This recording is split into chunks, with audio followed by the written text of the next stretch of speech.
replace the meter cable. This is a view of the front of the control valve.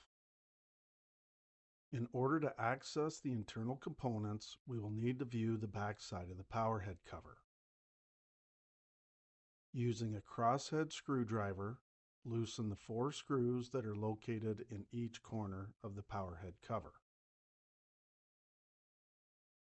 The front display cover will then easily tilt forward and away from the power head housing.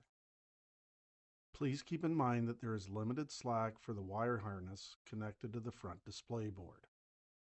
Then carefully wiggle and detach the multi-pin connector away from the display board. First, push the meter cable tip upwards from underneath the bypass valve and lift it up and set it off to the side. Then, using pliers, pinch and push the strain relief that is holding the gray meter cable through the hole in the housing.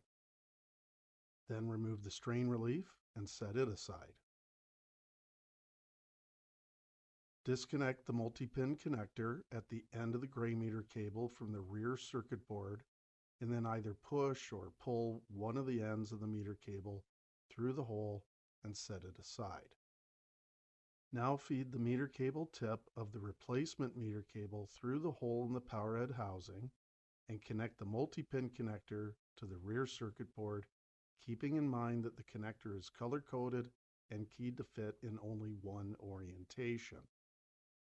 Then wrap the strain relief around the new meter cable and push and twist the strain relief through the hole in the housing.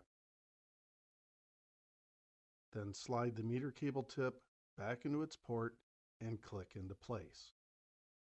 Next, connect the wire harness's multi-pin connection to the front display board while keeping in mind that the connection is keyed to fit in only one orientation.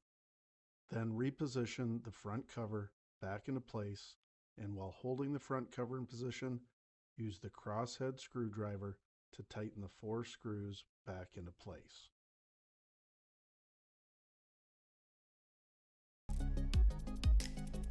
Visit us at www.canaturewg.com.